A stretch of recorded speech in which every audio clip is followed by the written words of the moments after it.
somebody that's going to need this information that we're giving out today, because we're going over Paul's writings. This is something that we do a lot here, but I never actually had, the opportunity to get it on camera, right? I mean, on YouTube and social media and stuff. So we want the whole world to see that the Bible is now unlocked, right? A lot of people it's open now. They couldn't understand the Bible for a long time. It was written in the scriptures that this would happen. Let's go to Isaiah chapter 29. All right. Isaiah 29. And we're going to start with verse 9.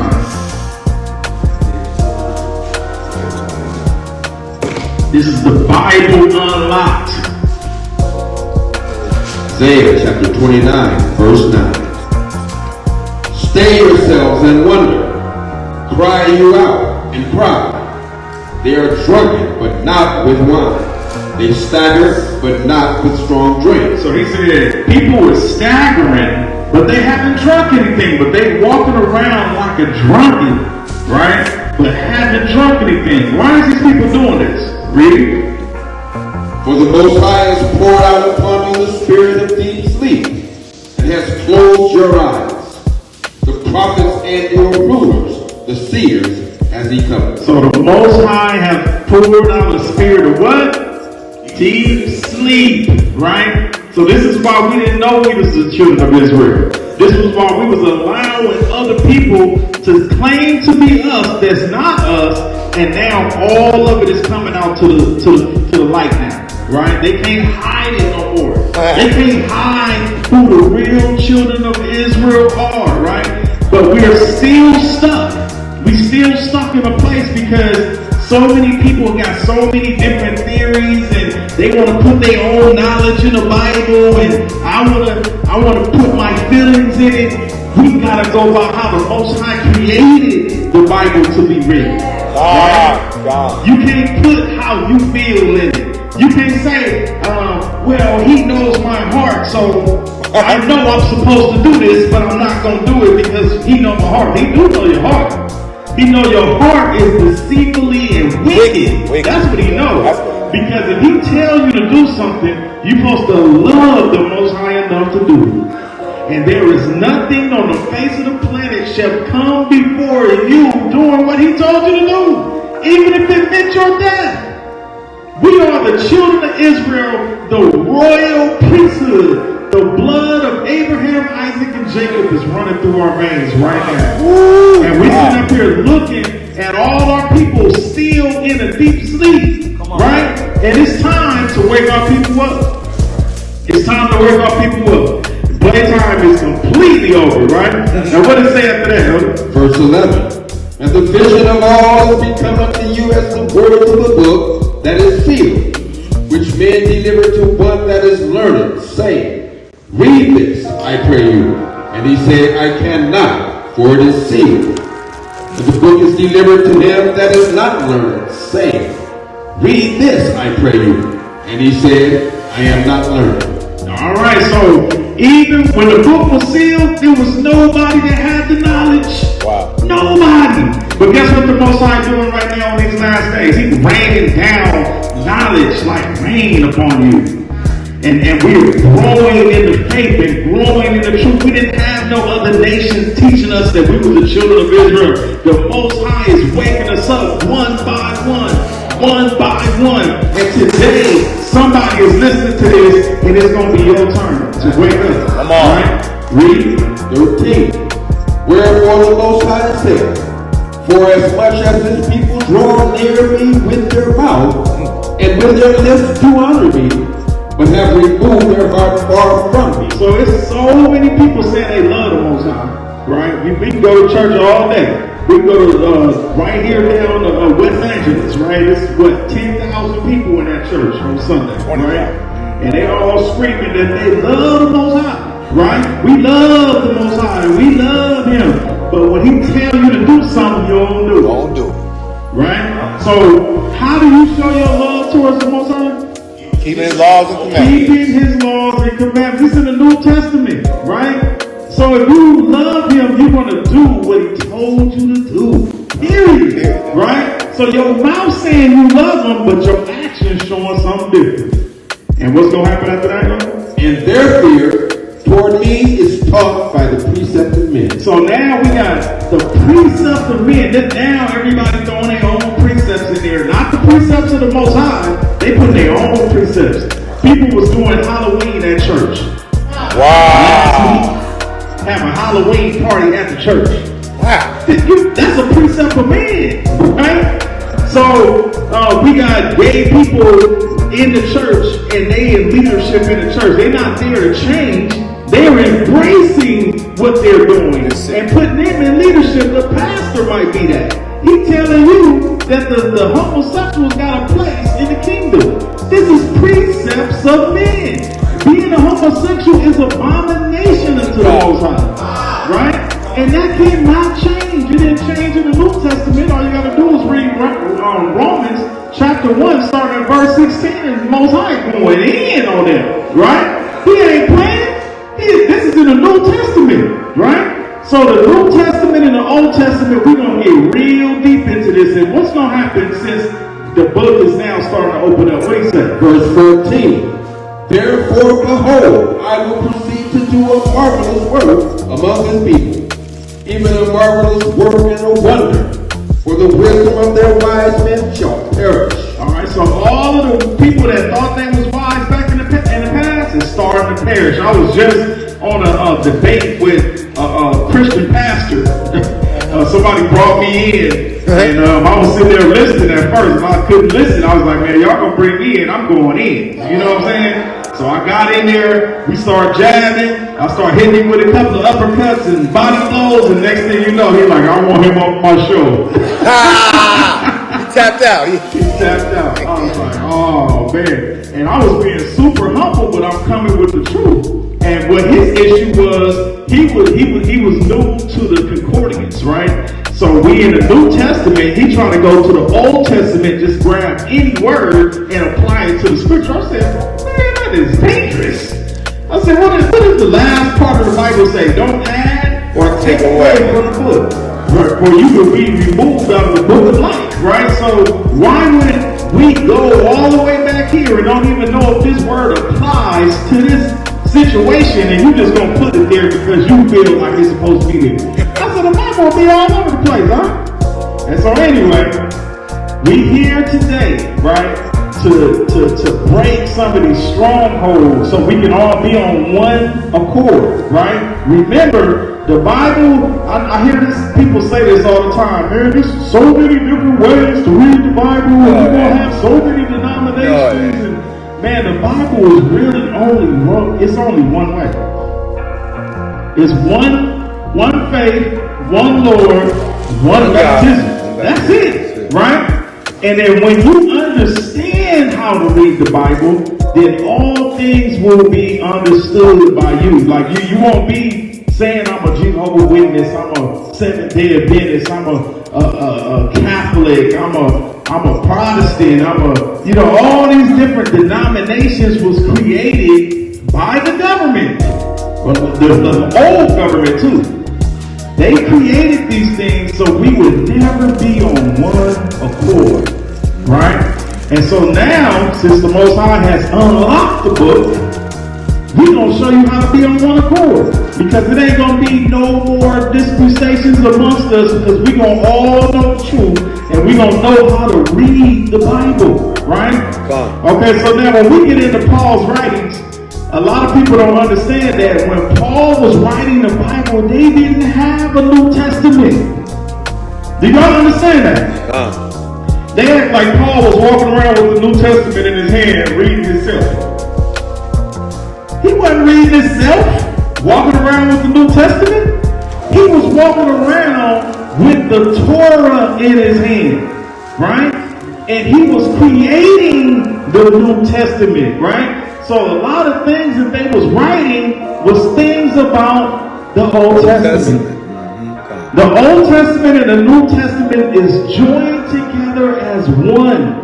But how our people is taught, and this is where the division comes in at, they're teaching us that the Old Testament is done away with, and you need to stay in the New Testament and you're going to learn everything you need to know, and that's not true. We still have prophecies that needs to be fulfilled in the Old Testament. The new heaven and new earth is in the Old Testament. I'm getting delivered. The kingdom coming down. Christ putting his feet on Mount Olives. All of that stuff is in the Old Testament, because the Most High was giving his prophets things to prophesy of things to come. And Paul was using the prophets. Matthew, Luke, John was using the prophets. And we're going to show you how to read the Bible correctly, right? And when you understand, you got to have a history with it too. You just can't jump into the Bible saying, I got this, I know what I'm talking about, and you don't understand the history. You got to know that, first of all, who the children of Israel are. If you don't know who the children of Israel are, you're going to be all over the place. You think that the people in Jerusalem going through what they're going through, the Most High going to fight for them. Most High ain't going to fight for them people over there. He about to, Christ is going to come down and destroy them himself, because he knows that they are not the people. Are y'all hearing me? Alright, so there is a warning when you get ready to get in Paul's writings, right? A lot of people skip right over this and act like they can just dissect Paul's writings without reading this. When you start reading this, you're going to be like, hold on, wait a minute. Maybe I should take my time, and maybe I should start learning how to do precept upon precept, here a little and there a little. The Most High told you how to read this book, but people don't do that. They just jump, read one verse, and then they create a doctrine. We're going to kill all of that right now. So 2 Peter 3 and 15. What does it say right there? 2 Peter chapter 3, verse 15.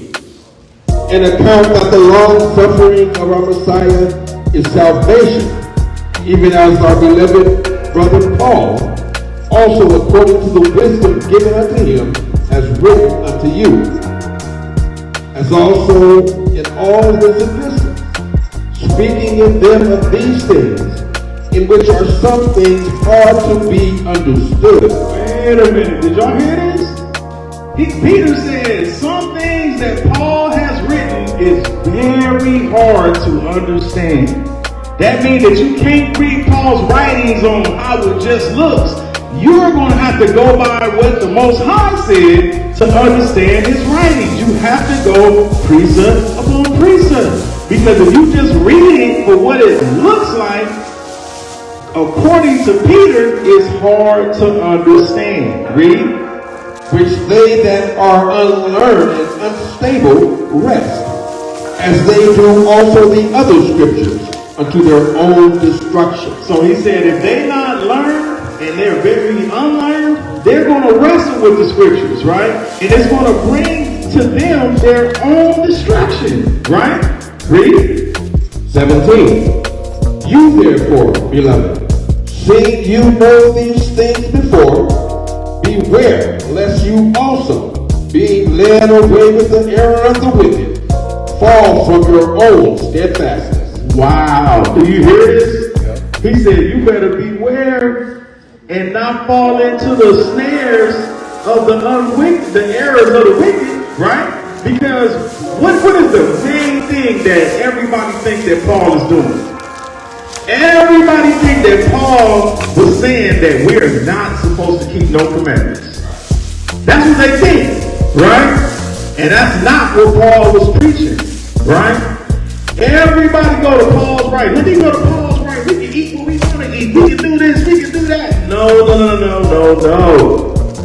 This is why he said it's hard to understand, right?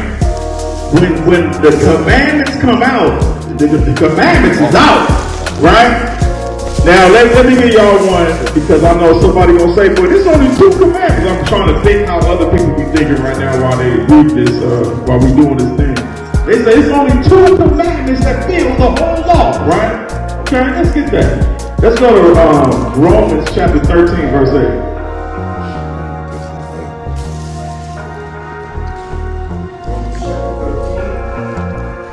Verse 8. Verse 8. owe no man anything but to love one another. For he that loves another has fulfilled the law. He said, owe no man anything but to love one another. But he said what? He that love each other have fulfilled the law. Right? What is that to that? For this you shall not commit adultery. For this you shall not what? Commit adultery. You shall not kill. You shall not steal. Alright, so we know that it's two commandments that fulfill the whole law. It was love thy neighbor as thyself and love the Most High with all your heart. But now when we're talking about love thy neighbor as thyself, right? We're going into commandments. He said, don't commit adultery. And what did he say? What was the next one? Thou shalt not kill. Thou shalt not steal. No, thou shalt not steal. Thou shalt not bear false witness. Thou shalt not covet. And if there be any other commandment, it is briefly comprehended in this saying, namely, you shall love your neighbor as yourself. All right, so what he's saying is that love thy neighbor as thyself and love the Most High love the Most High with all your heart is briefly comprehended in the saying, love thy neighbor as thyself. Because all of that means the 10 commandments. That's what it means. When Moses came down with the 2 tablets of stone, he had 2 tablets. One said, love the neighbor as thyself, and the other one said, love the Most High with all your heart. And so those 2 tablets was the 2 ways for us as the Israelites to be able to be in connection with the Most High. Right? Are y'all understanding that? So we just went to the New Testament and he told you that was briefly comprehended. But it really means all of this. And if any other commandment that he didn't write, you got to add that 2 and 2. Right? Alright, so now that was just an example of how we being deceived to believe that you can do what you want to do. Just think about this. The doctrine is you can do what you want to do and you're going to make it into the kingdom. All you got to do is just believe that he died and rose again and you're going to make it in. You ain't got to do nothing else. You could be a fornicator. You could be out here committing adultery. You can smoke all the weed you want. You could be a drunken. You could be out here murdering people. As long as you believe that he died and rose again, you're going to make it in. And that is a bold-faced lie. You have to labor to enter into his rest. If you go to church on Sunday right now, you need to be thinking like, wait a minute, what commandment am I really keeping? What is my pastor telling me that I can't do to make it into the kingdom? But remember, you ain't going to even be able to blame your pastor. People, you're not going to be able to blame your pastor if you die right now. You ain't going to be able to say, hey, it was my pastor's fault. Because the Most High gave you the eyes and understanding to learn. And he said, study thyself to be approved. He will send prophets, right? But at the same time, you better be studying for yourself, right? So you just sitting up here like, I'm just going to listen to Mom, go and just sing and dance, and then right after church, I'm going to start sinning. You was at the club last night probably having sex in the bathroom, come to church on Sunday, acting like you're going to make it in. Are you serious? You up here shouting, talking about you got the Holy Ghost in. And you was out there sinning last night with the same outfit you had on at the club. you got some in you, all right. Now this is what the doctrine has come to, right? Alright, so now let's get to Galatians chapter 3 because this one is a very intense scripture, right? Like when you get ready to sit down with a pastor and we trying to explain to him that the laws is not done away with, right? And before we get here, let me explain what Christ changed when he got crucified, right? Okay, so we be going over this like be brand new, right? I know everybody in here knows, but this is for everybody else who don't know, right? Okay, so before Christ, we had the Levitical priesthood. What was the Levitical priesthood set up for?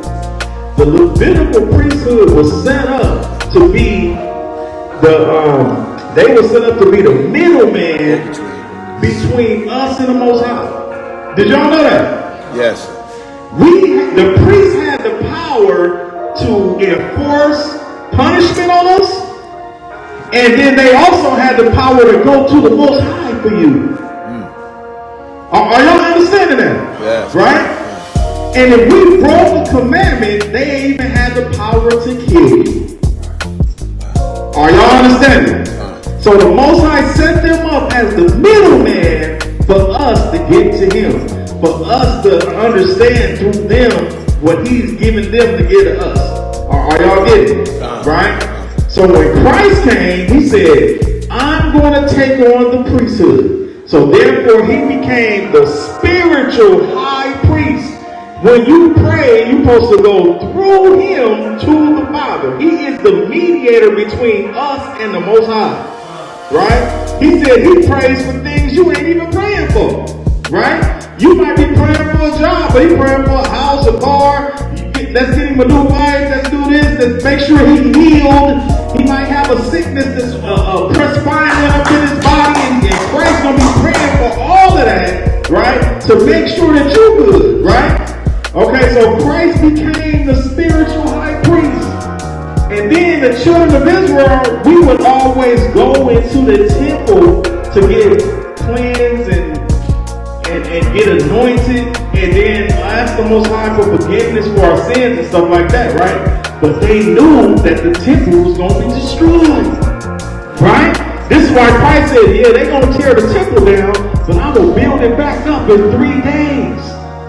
Meaning His own body, right? He knew that it was going to take 3 days for the transfer of the physical of the spirit, the physical temple to be transferred to the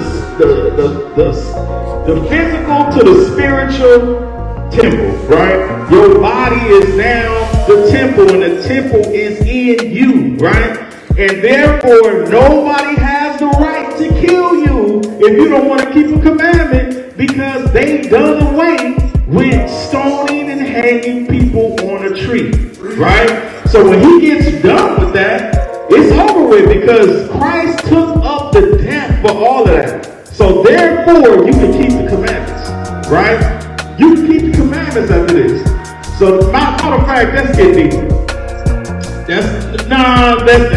don't want to be just bouncing around. Okay. All right, so let's get to Galatians chapter 3. Let's get it. Galatians chapter 3.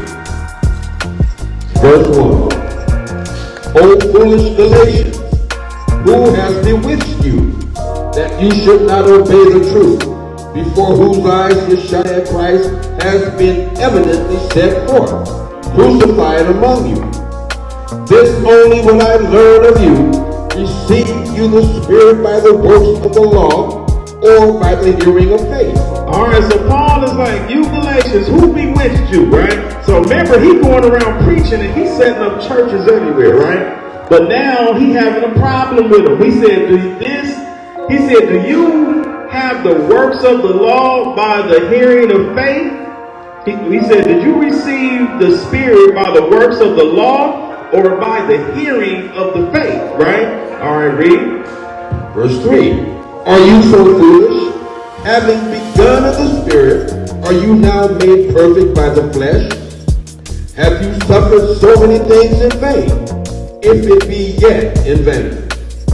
He therefore that ministers to you the Spirit, and works miracles among you, does he it by the works of the law, or by the hearing of faith? Even as Abraham believed the Most High, and it was accounted to him for righteousness. Know you therefore that they which are of faith, the same are the children of Abraham. All right, so remember, what he is saying is that when you want to take the spiritual part of what the Most High has given us to a whole nother level, right? It ain't just about keeping the commandments, right? It's about activating the commandments within you, right? And then if you don't have no faith, you're not going to be able to heal. You're not going to be able to move through the faith and he used Abraham as an example, right? Abraham never had, when he was here, the Bible was made, how long is that? I think it said 400 years after Abraham, the Bible came, right? But Abraham was hearing a voice in his head, and he was moving through the spirit of faith, right? And through the spirit of faith, what did he do? He started circumcised himself and his sons, right? Just from a voice that he heard in his head, and established a covenant with the Most High through hearing a voice in his head. Come on, man. And Paul said, y'all not going to elevate. Y'all not going to elevate if y'all just walking around here talking about where your friends is at, right? Which you supposed to have them on, but long as you think you got your friends on, and you think that's it. It ain't it. We got to activate these commandments within inside of us, right? It got to be faith moving through us, right? So he said, know ye therefore that which are of faith are the same of the children of Abraham, right? What it says today. Verse 8 says, and the scripture foreseeing that the Most High would justify the heathen through faith, preached before the gospel unto Abraham, saying, in you shall all nations be blessed. All right, so he said he preached unto Abraham, telling him, in him all nations should be blessed. Right? So we're going to find out what that means. Like remember I told you, when Paul had the Bible in his hand, he had the Old Testament. He did not have a New Testament.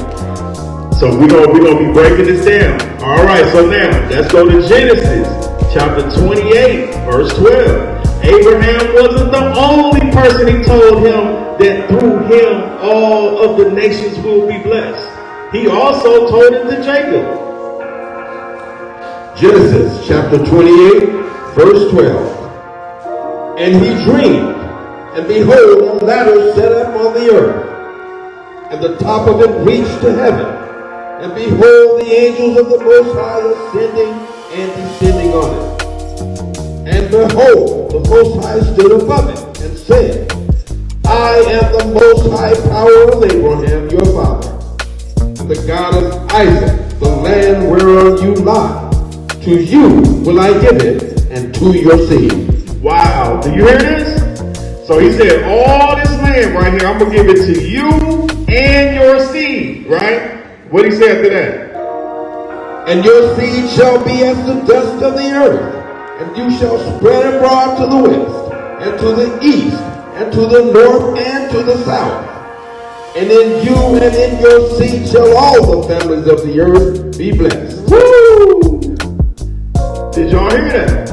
Okay, so remember, we just read about that in Galations, so we got to get an understanding.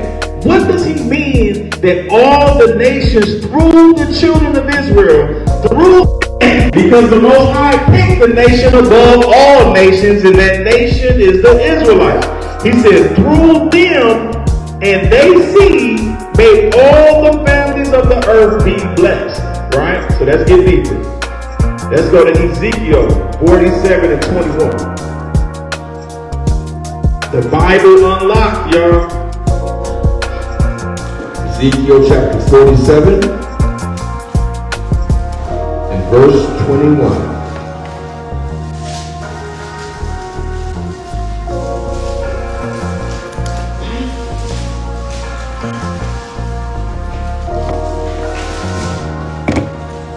So shall you divide this land unto you according to the tribes of Israel.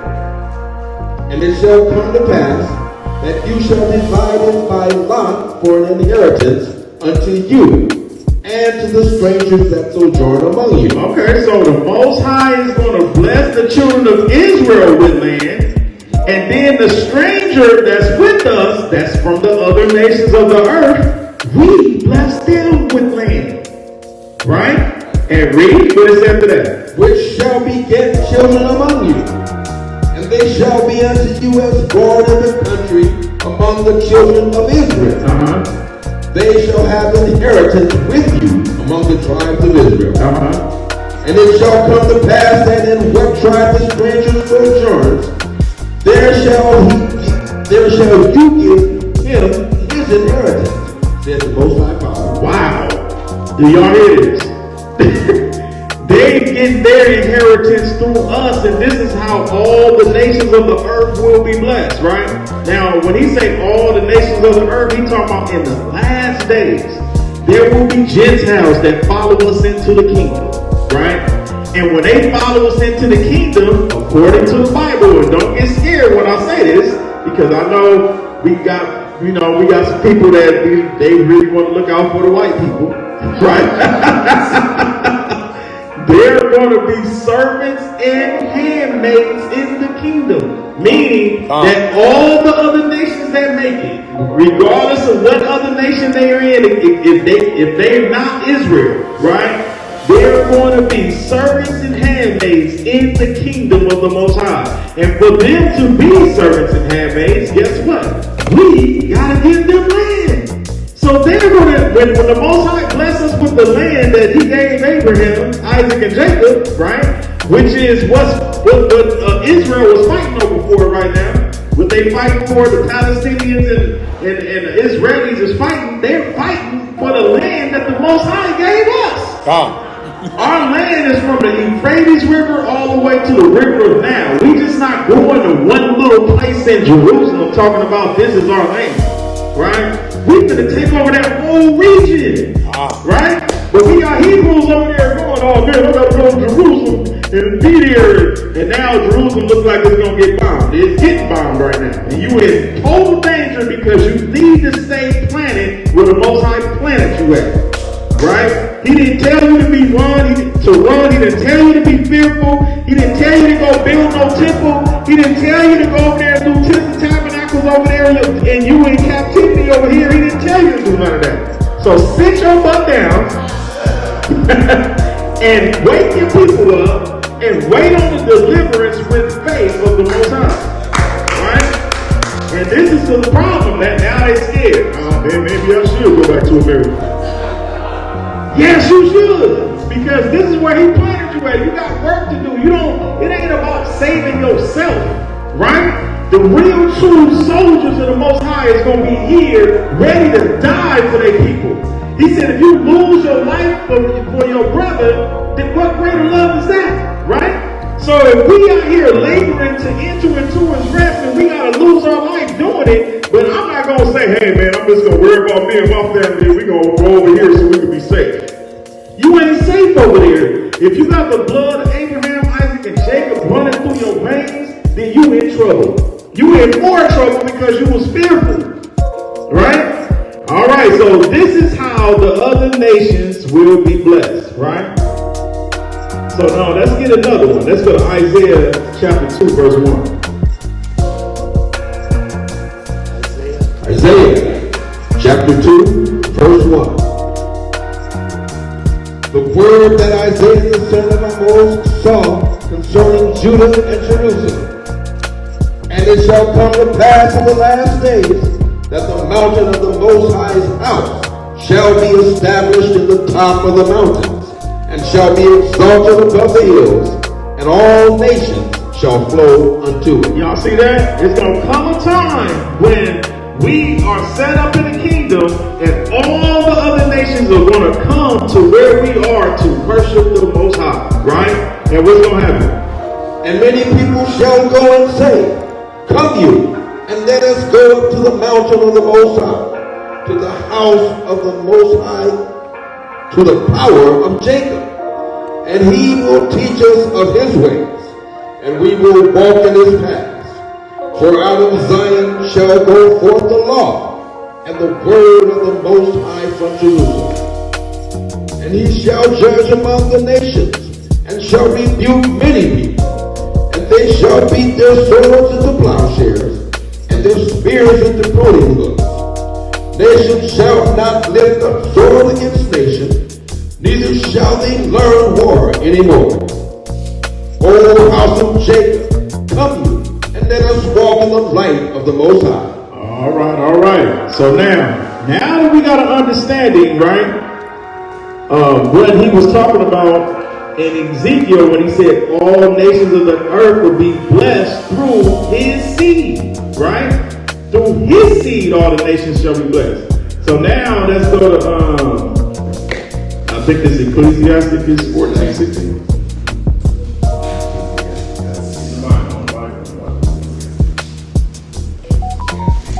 Ecclesiastes.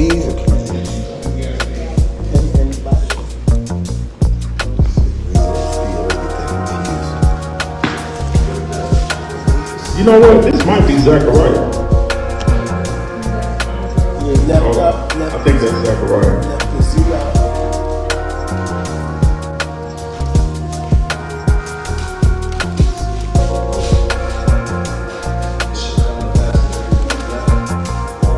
see. Yup. That's Zechariah 14:16. Zechariah 14:16. The Z got cut off, so I don't know which one it was. Zechariah chapter 14, verse 16. And it shall come to pass that every one that is left of all the nations which came against Jerusalem shall even go up from year to year to worship the King, the Lord of hosts, and to keep the feast of the tabernacle. Do y'all hear that? So while we in the kingdom, they're going to be commanded to come and worship and keep the holy days with us, right? But the land that they got it because we gave it to them. So the Most High said, when I give you, you're going to turn around and bless all of the people of the earth who made it, right? Who changed their ways and made it through destruction and now want to worship and serve the Most High. So it's going to be a lot of them that make it. But we're looking for the children of Israel, so they will be in the kingdom, right? All right, so now let's go to Galatians 3 and 9. Galatians chapter 3, verse 9. So then they which be of faith are blessed with faithful Abraham. So he said, they that be of faith are blessed with faithful Abraham. So that, what is this saying? Let's just get deeper. Let's go to Acts 3 and 25. Acts chapter 3, verse 25. You are the children of the prophets, and of the covenant which the Most High made with our fathers, saying unto Abraham, and in your seed shall all the kindreds of the earth be blessed. Woo! Do y'all see that? He said, you are the children of the prophets and of the covenants which the Most High made with our fathers, saying unto Abraham, in your seed shall all the kindreds of the earth be blessed. Are y'all saying that? All right, so now back to Galatians, right? All right, read that. Now we're going to get deep. So he was talking about in his seed, not just anybody. Could be just long as, because the way the pastors preach this, as long as you got faith, you're going to be of the seed of Abraham. No, you're not. Seed of Abraham means the actual bloodline of Abraham. Everybody is not from the blood of Abraham, right? So he's still talking about a bloodline that's coming all the way to this very day. So Galatians 3 and 13, what does it say? 3 and 10. Galatians 3 and 10. For as many as are of the works of the law are under the curse. So if you under the works of the law, you are under the curse. Read. For it is written, cursed is everyone that continues not in all things which are written in the book of the law to do them. All right. So the way that the churches read this, they say, so if you keep the law, you will be under a curse. No, it's not saying that. He said, for as many of the works of the law, many of works of the law are under the curse, as it is written. What is the curse? Curse is everyone that continue with not. I will say that again. Curse is everyone that continue with not in all things which are written in the book of the law to do them, right? So you would be cursed if you wasn't keeping the commandments, right? If you wasn't keeping the commandments, the work of the law will be activated and you will be put to death. Are y'all hearing it? Right? So now, it's about to get deep. It's about to get deep. Alright, so let's do a precept. Where did he get that from? Did Paul write this? Or did he get this from the Torah? Let's go to Deuteronomy 27:26. Deuteronomy chapter 27, verse 26. Cursed be he that confirms not all the words of this law to And all the people shall say, so be it. All right, so in the Old Testament, in Deuteronomy, Moses wrote, "Cursed be everyone that confirmeth not all the words of the law to do them." So if you ain't doing everything that this Bible say do, you was falling under the curse. And the curse was what? Being killed. Right? All right, so now, Galatians 3 and 11. Galatians chapter 3 and verse 11. But that no man is justified by the law in the sight of the Most High, it is evident, for the just shall live by faith. All right, did Paul write this? No, he got it from the Torah, right? Where did he get it from? Let's go to Habakkuk 2 and 4.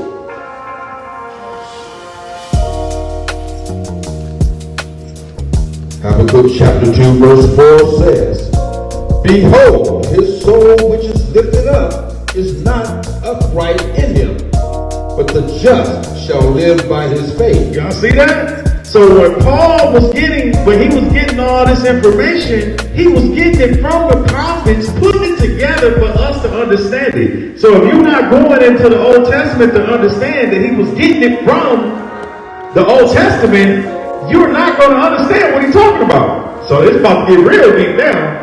All right, so Galatians 3 and 13. 3 and 13. Christ has redeemed us from the curse of the law, being made a curse for us. For it is written, cursed is everyone that hangs on a tree. So Christ redeemed us from the curse of the law, right? He didn't say he redeemed you from the law. He redeemed you from the curse of the law. Are y'all getting it? What was the curse of the law? He said, being made a curse for us. For it was written, everyone that hangeth on a tree. What is he talking about?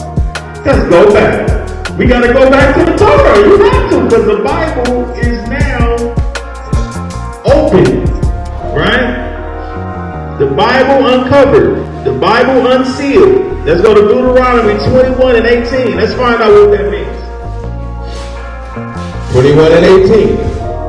If a man has a stubborn and rebellious son, which will not obey the voice of his father or the voice of his mother, and that, when they have chastened him, will not hearken unto them, then shall his father and his mother lay hold on him, and bring him out unto the elders of his city, and unto the gates of his place.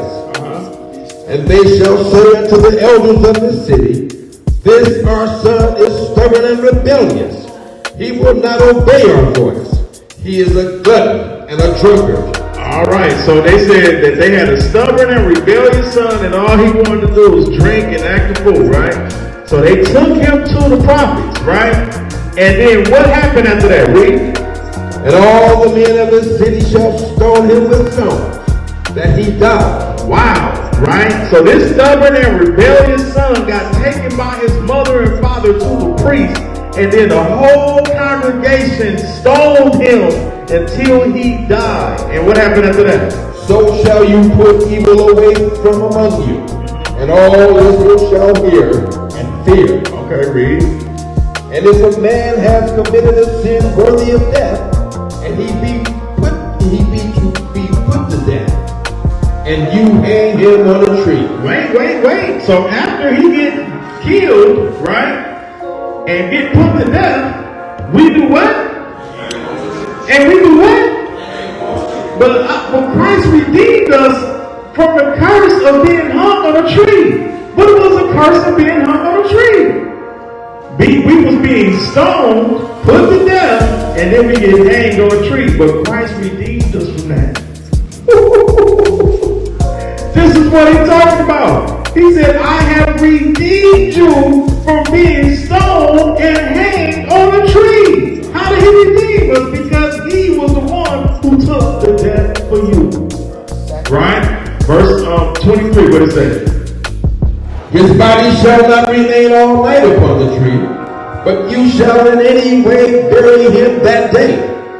For he that is hanged is accursed of the Most High. that your land be not defiled, which the Most High your power gives you for an inheritance. All right, so now, back to Galatians 3 and 13. Now we got full understanding of what's going on here. What it says? 3 and 13. Christ has redeemed us from the curse of the law, being made a curse for us. For it is written, cursed is everyone that hangs on a tree. So Christ redeemed us from the curse of the law, which was what? Being stoned and hanged on a tree. And you wasn't supposed to leave him on a tree all day because the land would be cursed, right? So Christ redeemed us from that. Cursed is everyone that hangeth on a tree. Right? Okay, so that's how you break down Galatians chapter 3, right? A lot of the stuff that Paul wrote, you have to do precepts to get the understanding. So basically he was telling them, we're going to break it all the way down. So basically he went over there telling them, who bewitched you for you to only believe that you got to keep the commandments and not have faith? You got to have faith to do the works of the Most High, right? Then he said that don't you know that through your seed all nations will be blessed, right? We will bless all the nations of the earth. Then he said that, what was the other one? He said curse. Let's go back. Let's go back. I don't want to mess it up. Alright, so then he said, this one right here. For many are the works of the law under the curse, for it is written, curse is everyone that continueth not in all things is written in the book of the law. So he said, if we don't do everything in this book, we were supposed to be killed. But guess what? Christ have redeemed us from being stoned and hanged on a tree. Right? Because remember, at this time, people were still stoning one another. So the disciples was going around preaching the new gospel saying, we ain't got to stone nobody no more because the Most High is the ultimate judge. He is the one who's going to throw you into hell or let you come into the kingdom. He didn't want to put it in man's hands. Christ took it away from man's hands. Because man was doing it so foul. It was just like when Christ, the lady was about to get crucified, right? I mean, and they was about to stone her. And the law says you're supposed to have both of them there, right? So why is she the only one about to get stoned, but the dude over there trying to throw the first rock? He was like, land with him. Hopefully they don't find me. Let me throw the rock first. So Christ looked and he said, he that sinned who has not sinned, cast the first stone. They had to drop their rocks. Wow. Right? Because first of all, if you would have let that law go through, but they wasn't doing it right. They was putting man's interpretation in it. And it was innocent people being killed for no reason. Right? Remember the book, if you go into the Apocrypha, right, they got a book called Bel and the Dragon. And if you haven't read that, you need to read it, right?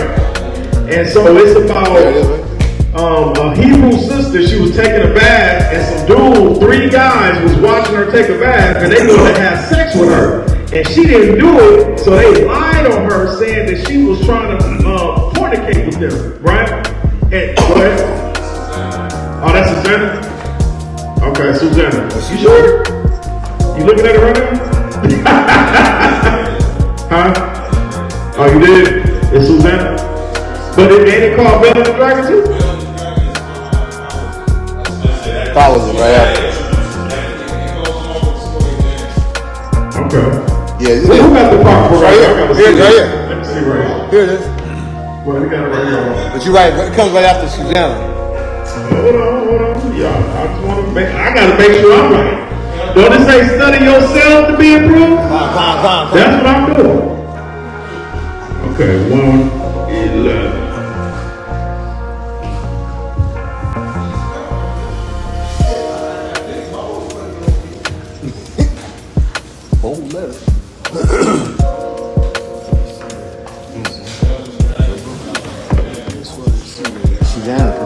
Okay, they right. All praise to the Most High. It was Susanna?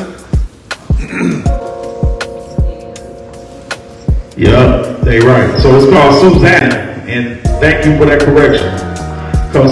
So basically, she was getting. They was trying to get her to have sex. She didn't want to do it, I forgot the point I was bringing up into this. False Oh yeah, how they was trying to false flag her because they wanted to get her stoned, right? So her life was on the line, and she got saved because David came in and he was being the lawyer that he was. He was acting like he was Johnny Cochran on the 10 Powers, and he saved her, right? And so a lot of this was going on because our people was killing innocent people. And that's the Most High said, we can't leave this in their hands no more. We got to take it away and let him be the ultimate judge. So therefore, from Galatians chapter 3, it's not telling you that you can eat what you want or any of that. It's telling you we got to keep the commandments, but the only thing that changed was we became the temple, Christ became the spiritual high priest, and we don't stone nobody no more. That's it. That's it. When you understand that, then everything makes sense. Everything. All right, so now, let's break down another one real quick. How much time we got? 4 or 5. Huh? 4 or 5? Okay. All right, let's go to Romans 11:11.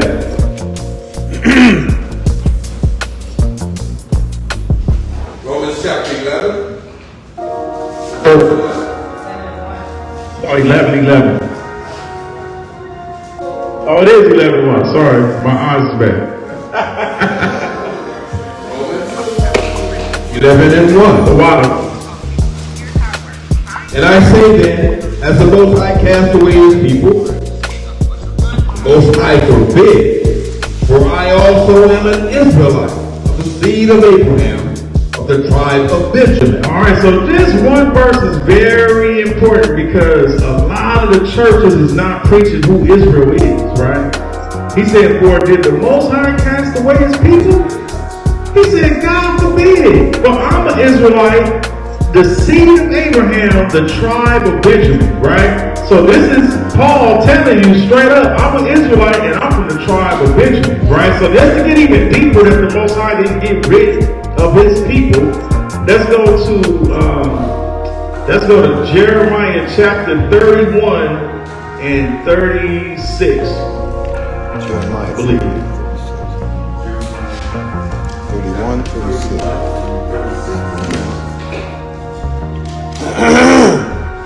If those ordinances depart from before me, Go up a little bit higher. 35. Go up a verse before that.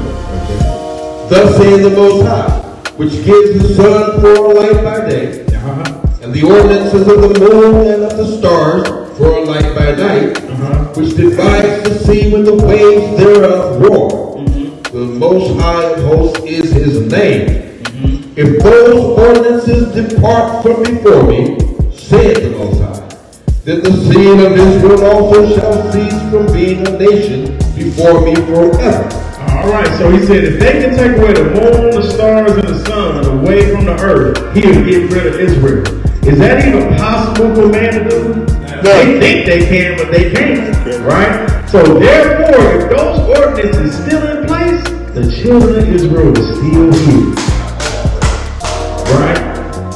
We are still here, right? I think I'm gonna do this in series, man, because I want everybody to meditate on what that other part. So I'm gonna get on this next time. Yeah, it's gonna be a part 2. All right, so we're gonna end it right there. Well, we end in Galations chapter 3, right there. Next week, remember this is the Bible Unlocked, and we're gonna do Revelations chapter 11 about who get grafted in. That's gonna be a real good one. You don't want to miss it. That's a good one. And I want to end it like that because when I do this video, I want to do it in series so people can, focus on what we, one thing at a time.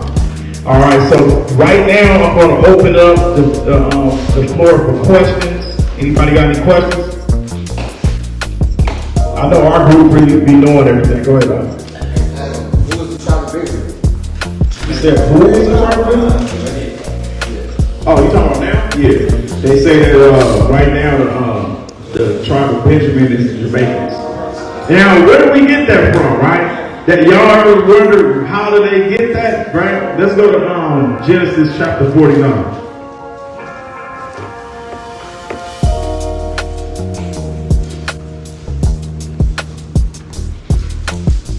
What verse? Genesis 49. Let's start at verse 1. So this is Genesis chapter 49, verse 1. And Jacob called unto his sons and said, gather yourselves together, that I may tell you that which shall befall you in the last days. Alright, so this is Jacob bringing his children to the table, right? And he telling them what's going to happen to them in the last days. Are y'all understanding that this is the 12 tribes of Israel being told where they will be in the last days?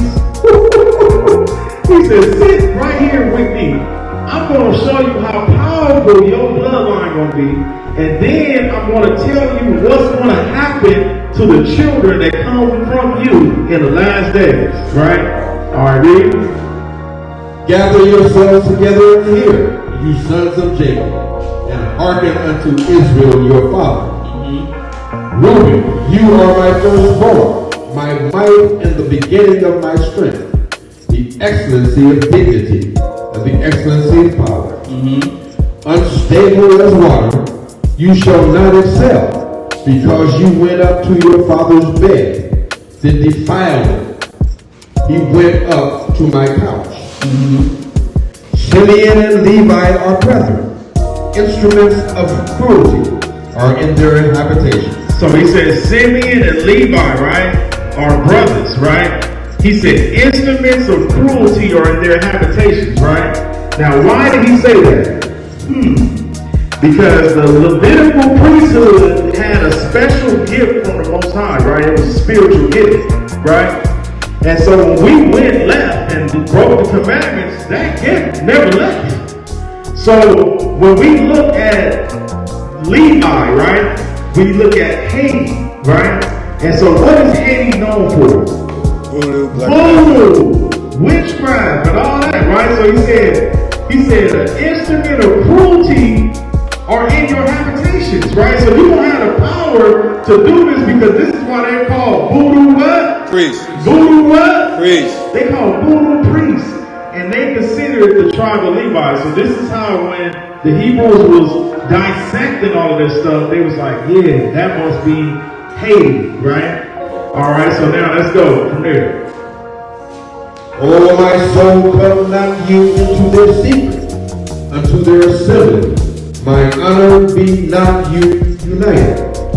For in their anger they slew a man, and in their self-will they dig down a wall.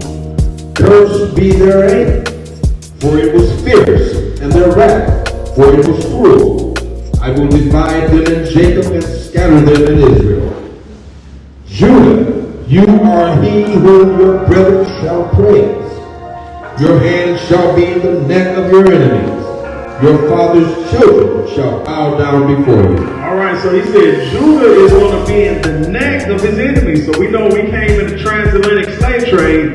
The people who came to America, we was in the neck. That was considered the neck of our enemies because if we made an uprising, they was coming from all four corners trying to get us, right? But remember when the Jamaicans and the Haitians, when they was on their island, they was able to defeat the white man off that land. We couldn't because we was in the neck. Because they were sitting up from the south, north, east, and west, and we had to fight like a gang of armies, and we were surrounded. Yeah. All right, so go ahead. 9 says, Judah is a lion's whelp. From the prey of the son you have gone up. He stooped down, he crouched as a lion, and as an old lion, who shall rouse him up? The scepter shall not depart from Judah, nor a lawgiver from between his feet, until Shiloh come. And unto him shall the gathering of the people be, binding his foal unto the vine, and his ass's coat unto the choice vine. He washed his garments in wine and his clothes in the blood of grapes. All right, so this is deep, right? So he said, Judah, you are who your brother's going to praise, right? He said, Judah is a lion's whelp. From the prey, my son, thou art gone up, stoop down. He crouches as a lion and an old lion, and who shall rouse him up, right? So this is saying that Judah was going to have a real passive way to where we're not going to go to war, right? Do you see how long it takes us to really get heated up to start doing something?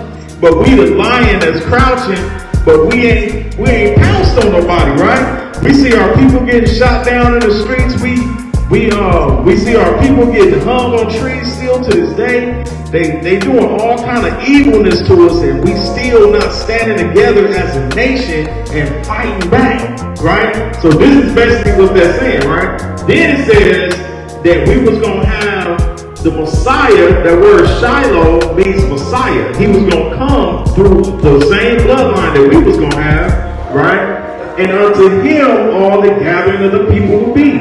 And then it goes into binding his fowl in the vine and the ass coat unto his choice vine, and he shall wash his garments in wine and his clothes in the blood of grapes. Now, what he mean by that, right? He's actually talking about him coming by himself to destroy all of the people in Jerusalem. I know y'all, we got to get the verse on it, so let's get it. All right, so let's go to Isaiah chapter 63. So then he said his eyes were red with wine and his teeth white as milk, right? So what is he talking about? 63 verse 1. Who is this that comes from Edom with dyed garments from Basra? From Basra. Where is Basra at? Over there in Jerusalem, right? This is last days. What did it say? This that is glorious in his apparel, traveling in the greatness of his strength. I that speak in righteousness, mighty to save. All right, so traveling great in his strength, mighty to save, right? What did it say after that?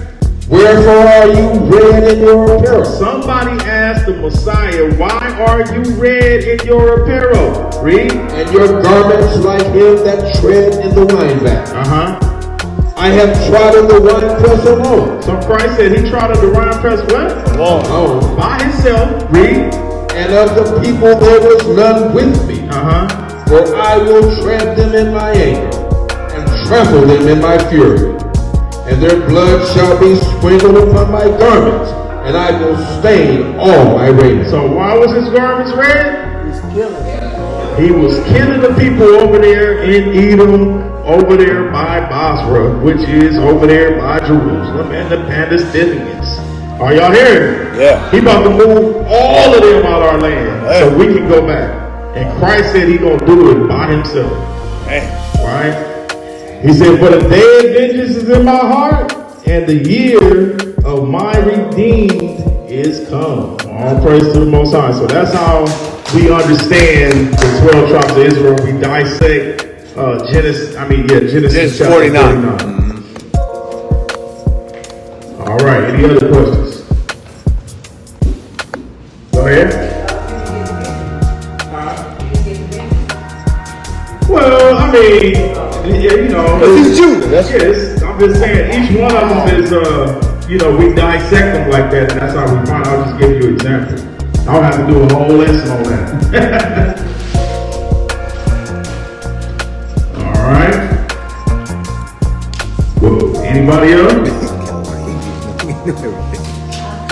Question, but Go ahead. I just have a statement that I appreciate the Genesis 3, 9 to 13, how you broke it down and you said Galatians. Galatians. Yeah. Okay, anyway, that. Yeah. And I appreciate that because I really didn't understand how to do it. Yeah. What to look for, but now I do. Oh, praise the Lord. I would second that, right? Because that was when we talk about Peter and not knowing how to decipher that. I think that's why so much confusion with people any longer have understanding. Because where we come from, the whole world religions, they were taught not to teach us who we are. They were taught not to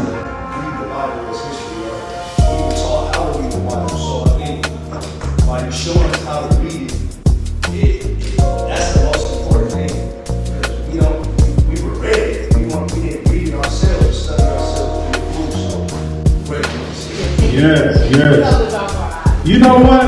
Let's go back to Galatians chapter 3. It's another part we got to break down right here. Because if you was out in a battle with some Christians, they going to hit you with this.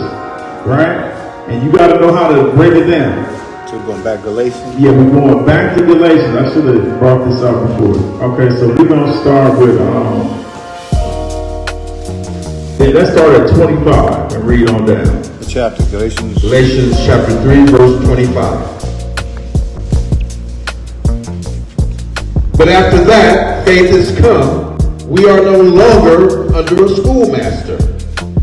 For you are all the children of the Most High by faith in Christ Yeshua. All right, so, just to break it down, he was saying that we are, wherefore the law was our schoolmaster to bring us up to Christ, that we might be justified by faith, right? So what does that mean, right? So the law, when we understand the Sabbath, we go into class and we understand it and we start applying it and learn to build it and grow it. And as we build it and grow it, we are actually applying it to our life. And then when we master it, we move on to another commandment until we just keep on adding to ourselves, right? So that's what he's talking about, the schoolmaster. So whatever commandment that you haven't learned, you're going to learn it, and then you're going to start applying it to yourself, and it's going to become second nature. All right, so now let's keep going. 27. For as many of you as have been baptized into Christ have put on Christ. There is neither Jew nor Greek. There is neither bond nor free. There is neither male nor female. For you are all one in Christ Yeshua. All right, so you would hear somebody say, see, he said it ain't no difference between the Jew and the Greek, the bond and free, the male and female, right? That's what they say. say. So I'll be like, okay, but they only stop at the Jew or the Greek, right? And I'll be like, so is it a difference between a man and a woman? Right? And they start thinking, they be like, wait a minute, it is a difference between man and a woman, right? Is it a difference between a free man and an enslaved man? There is a difference, right? But when we come under the power of Christ, right, we are all like one. Like it's like when all of us got different lives, we all different places, we all doing different things, but we are coming in one power to give to the Most High, right? But it's even deeper than that. We're about to get deeper, right? Because the word Jew and Greek, right? The word Greek is a Hellenist, right? So if you look up the word Hellenist in the Concordance. what is that book called? Zondervan. Concordance, the Zondervan. Yeah, the Zondervan Bible Dictionary, right? When we look up the word Hellenist, it means a Greek-speaking Jew, right? So you notice that he said there is no difference between a Jew and all nations. He said a Jew nor a Greek, because a Jew and a Greek was still the same people.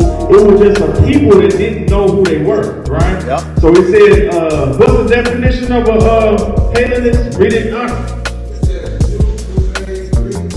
Jews who made Greek their what? Tongue. So these was Jews who made Greek their tongue. What it says after that? Ways and ideals. He said, wait, read that again because the dog was talking.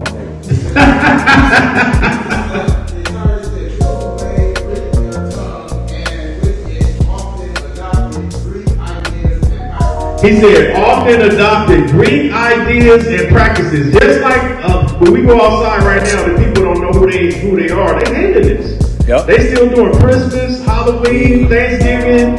They don't know what they English is their tongue. They think they black? Yeah, they just walking around in the days they're considered Hellenist people who don't know who they are, right? Alright, so what is saying 29? And if you be Christ, then are you Abraham's seed and heirs according to the promise. Alright, so now this is where they will try to get you. So long as you Christ, you're going to be Abraham's seed and heirs to the promise, right? So So now let's go to chapter 4, verse 1. Galatians chapter 4, verse 1. Now I say that the heir, as long as he is a child. Are we still talking about the heir? Long as he is a child, what?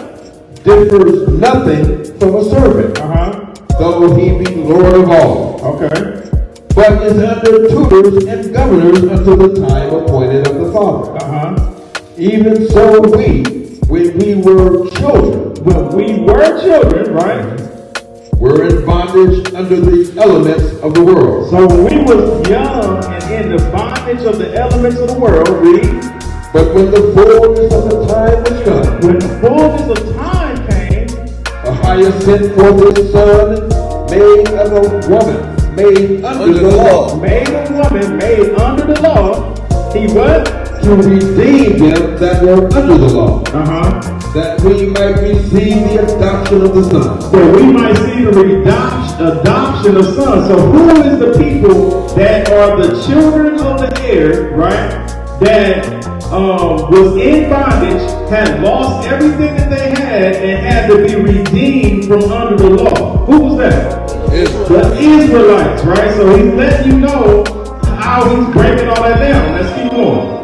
6. And because you are sons. Verse 5. Verse 5. To redeem them that were under the law, that we might receive the adoption of sons.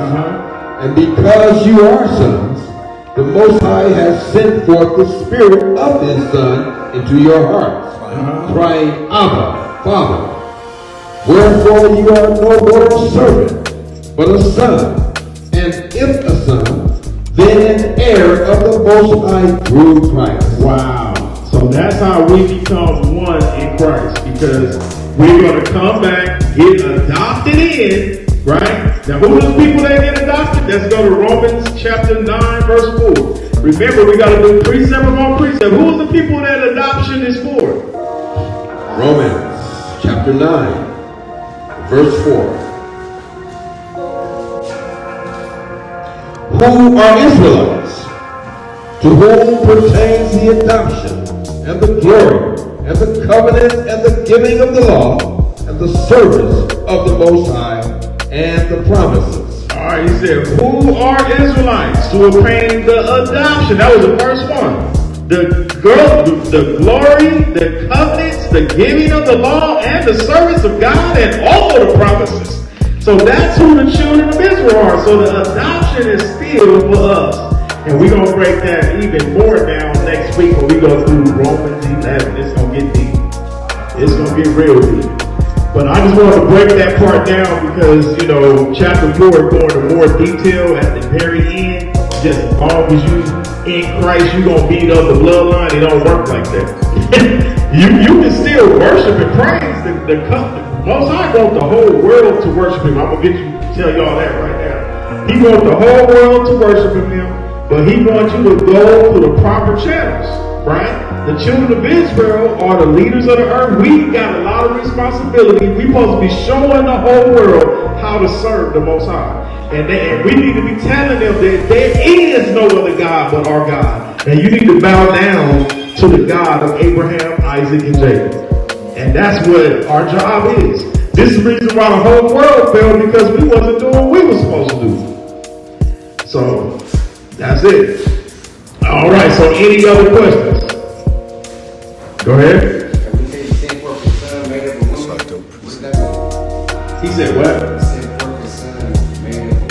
Because what happened was Christ came through a woman, just like me and you. You made him a woman. I was just getting ready to, as he was saying, I was going to bring that up, that I saw a precept where that backs up. There's no immaculate conception. That's another precept saying that Christ came through a woman. Let's go to Hebrews chapter 2, verse 16. Hebrews 2:16. Yeah.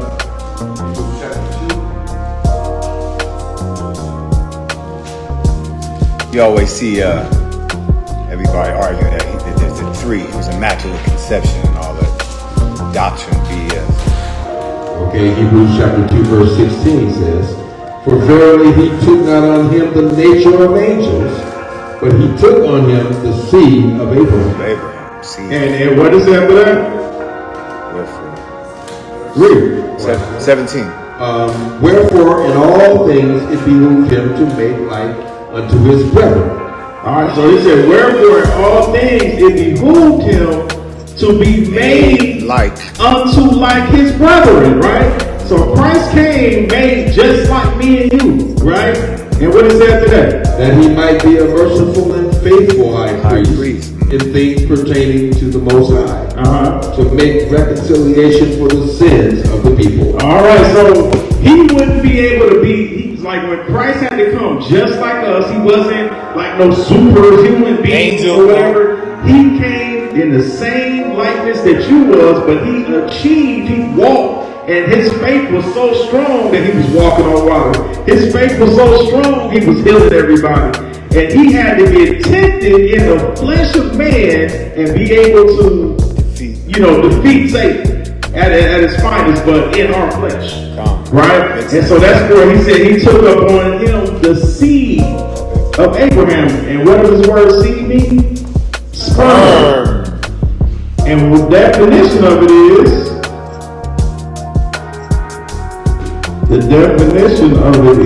number 2. Where is it? Go down to 2 right there. You have it. Semen. Oh, here it is. Something sown that is seed, including male sperm. Offspring, especially a remnant, right? Issue seed, right? So he came from the seed. So that's what it means. He came just like me and you. So you can't, the Roman Catholic Church wants you to make it look like Christ was like, he came like in an angelic form or something, you know what I mean? He came from the heavenly form. He came in the same thing that we in, right? This same body that we in, he was in it and mastered it and showing you that you can do the same thing too. You ain't got no excuses if he came just like you. And that's that Catholic doctrine where, he was an angel, and you can't be like that. that. It's impossible for you to do what Christ is doing. No, it's not. He said we would do greater things because he going to his Father. You see what I'm saying? We still good. Yeah. Go ahead, dude. Also made it faith for us. I wanted to look up the word behold. And what verse? Hebrews 2:17. Okay. And people read it with the definition of obligation. That's the definition of living. Look at how it reads when you say Obligation, under an obligation. A moral to fail in duty for whom he was indebted. It was his duty. He was indebted to do what he had to do. Man, all praise. I'm glad you brought that out, dude. Yup. So it behooved him that he was made like his brother. All right. So any other questions? All right, so we're going to kill the camera real quick. All praises. Shalom, everybody. See you next week, part 2. Unlock.